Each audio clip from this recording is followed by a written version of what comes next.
Hello दोस्तों। Imagine करो कि आप किसी काम से बाहर गए हैं और उसके बाद में आप गायब हो जाए।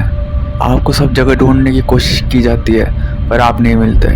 फिर बाद में पता चलता है कि कोई इंसान आपकी खोपड़ी से भेजा निकाल कर उसका सूप बनाकर पी गया है। ऐसा ही कुछ होता है इलाहाबाद के रहने वाले धीरेन्द्र सिंह के साथ में। तो क्या है पूरी कहानी, जानने के लिए बने रहिए एंड तक। 12 साल बाद शौ खाने वाले को सजा।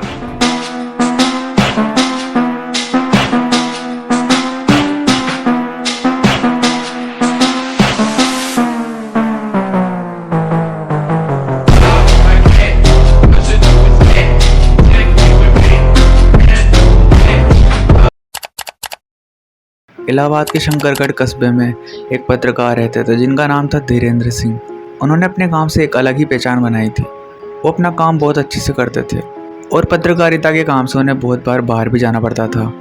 तो ऐसे ही एक दिन उन्हें अपने किसी काम से बाहर जाना पड़ा। वो काम के लिए घर से बाहर निकले तो थे पर वापस लौटकर कभी नहीं आए। उनके घर वालों ने इधर उधर पूछताछ की, उनके सभी दोस्तों से पूछताछ की, रिश्तेदारों से पूछताछ की और जितने भी जान पहचान के लोग थे उन सब से पूछताछ की। जहाँ पे वो काम करते थे वहाँ पे भी पूछताछ की पर कुछ पता नहीं चला। फिर मामला पुलिस तक जा पहुँचा। फिर पुलिस ने बिल्कुल भी देरी नहीं की और कीड़गंज पुलिस थाने में गुमशुदा होने की रिपोर्ट दर्ज कर ली और पुलिस ने धीरेन्द्र की तलाश शुरू कर दी। पर पुलिस को भी पता नहीं था कि ये केस कितना लंबा चलने वाला है। इसके बाद पुलिस ने धीरेन्द्र के परिवार वालों से पूछा कि क्या धीरेन्द्र की किसी से आपसी रंजिश थी या फिर कोई दुश्मनी थी।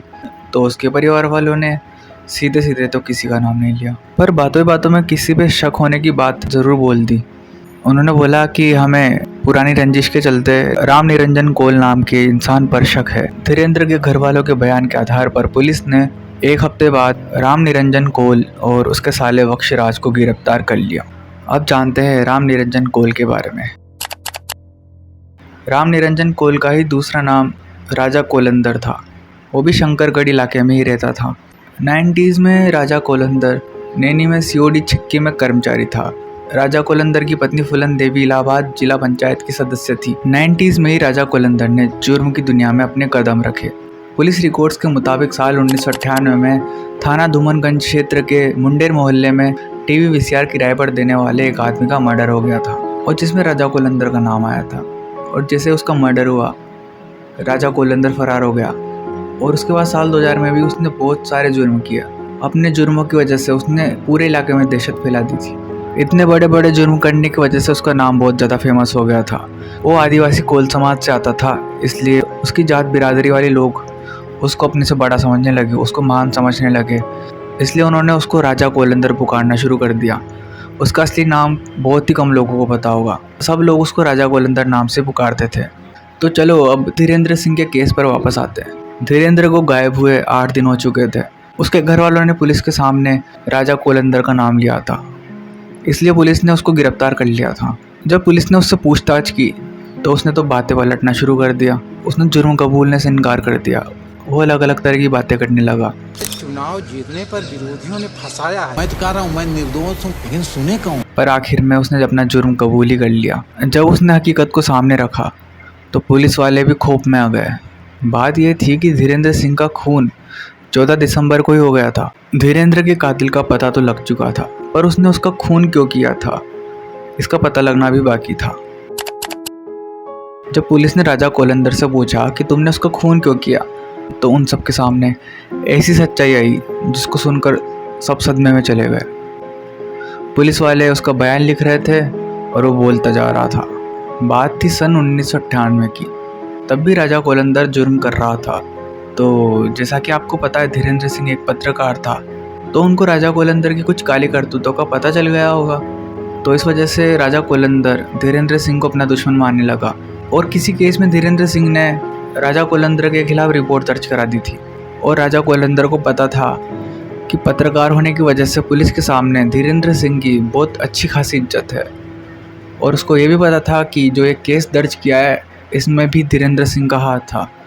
इस वजह से वो उसके परिवार से दुश्मनी रखने लगा। तो अब जानते हैं कि राजा कोलंदर ने धीरेन्द्र सिंह को कैसे मारा। 14 दिसंबर को राजा कोलंदर ने धीरेन्द्र सिंह को अपनी बातों में फंसाकर अपने पीपरी के फार्म हाउस में बुला लिया। उस टाइम सर्दियों का वक्त था धीरेंद्र सिंह अपनी मोटरसाइकिल से उसके फार्म हाउस पे आया। उस वक्त राजा कोलंदर का साला वक्षराज भी वहीं पे था। उन दोनों ने अलाव जला रखा था, जैसे कि लोग बाग सर्दियों में जला के रखते हैं। तो उन दोनों ने धीरेंद्र से भी बोला कि तुम भी आग के सामने बैठ जाओ, तो वो भी उनके साथ बैठ गया। और इसी बीच पीछे से वक्षराज ने उसकी गोली मारकर हत्या कर दी। और जिस तरह से उन्होंने उसकी लाश को ठिकाने लगाया था, उसको सुनकर आप लोग भी चौंक जाओगे। उसकी लाश को ठिकाने लगाने की तैयारी उन्होंने पहले ही कर ली थी। उन दोनों ने उसकी लाश को टाटा सूमो कार में डाला और उस कार से मध्य प्रदेश की सीमा में एंटर कर गए। इसके बाद उन दोनों ने पहले धीरेंद्र का सिर काटा, उसके बाद उसका प्राइवेट पार्ट काटा। उसके प्राइवेट पार्ट और धड़ को तो उन्होंने खेत में दफना दिया और उसके सिर को एक पन्नी में लपेटकर रीवा के बाणसागर तालाब में फेंक दिया। उसके कपड़ों को उन दोनों ने झाड़ियों में फेंक दिया था और उसके बाद में वो दोनों फार्म हाउस में वापस आ गए। धीरेंद्र के सामान को राजा कोलंदर ने सब में बांट दिया। उसकी मोटरसाइकिल को उसने अपने समधी को दे दिया, जूतों को वक्षराज ने रख लिया और उसके फ़ोन को उसने खुद के पास ही रख लिया। आप सबको लग रहा होगा कि उसने केवल यही जुर्म किया है, यहीं पे उसकी कहानी ख़त्म हो गई। पर अभी नहीं, पर अभी तो कुछ ऐसा पता लगने वाला था जिसको सुन के आप सब भी चौंक जाओगे। जब पुलिस पूछताछ कर रही थी तो पुलिस राजा कोलंदर और फूलन देवी के घर पे गई। वहाँ पे उनको राजा कोलंदर की एक डायरी मिली। जब पुलिस ने उस डायरी को पढ़ा तो सभी लोग दहशत में चले गए। उस डायरी में उसके जुर्मों की कहानी लिखी हुई थी। सब लोग जिसको एक आम कातिल समझ रहे थे, वो एक आदमखोर दरिंदा था। उसकी डायरी में एक नहीं, दो नहीं, बल्कि बहुत सारे खूनों की दास्तान लिखी थी और उसको पढ़ के पता चलता है कि वो एक आदमखोर खूनी दरिंदा था। जब पुलिस ने जांच का दायरा बढ़ाया तो पता चलता है कि इसने केवल एक खून नहीं बल्कि बहुत से खून किए हैं। अब पुलिस के सामने एक आम अपराधी नहीं, एक सीरियल किलर था। वो लोगों को मार देता था और मारने के बाद में उनके शरीर के टुकड़े टुकड़े कर देता था और मरे हुए लोगों की खोपड़ी से भेजा निकालता था या फिर शरीर से कोई दूसरा अंग निकाल लेता था और उसका सूप बनाकर पीता था।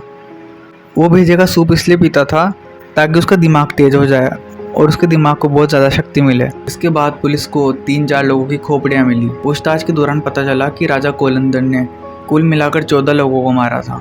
वो छोटी छोटी बात पर ही लोगों का खून कर देता था। खून करने के बाद में खोपड़ी से भेजा निकालता था, उसको उबालता था और सूप बनाकर पी जाता था और लाश के अलग अलग टुकड़ों को सुनसान इलाकों में जंगल में गाड़ देता था। ये केस जब अदालत में पहुंचा तो इस केस की सुनवाई लगभग 11 साल तक चलती रही। सोच के देखो, 11 साल तक। 1 दिसंबर 2012 को इलाहाबाद के कोर्ट ने राजा कोलंदर और उसके साले वक्षराज को मुजरिम माना और उन दोनों को उम्र कैद की सज़ा सुनाई। साथ ही उन लोगों पर 10-10 हज़ार का जुर्माना भी लगाया। वहाँ से मामला हाई कोर्ट भी पहुँचा, पर आदमखोर राजा कोलंदर को राहत नहीं मिली और उसकी उम्र कैद बरकरार रही। अब सोच के देखो भाई, 14 लोगों का खून करने के बाद में उम्र कैद मिल रही है। खैर, आप लोगों को वीडियो पसंद आई हो तो वीडियो को लाइक करो, शेयर करो एंड सब्सक्राइब करो। हाँ, एंड प्लीज़ सब्सक्राइब करी दो यार।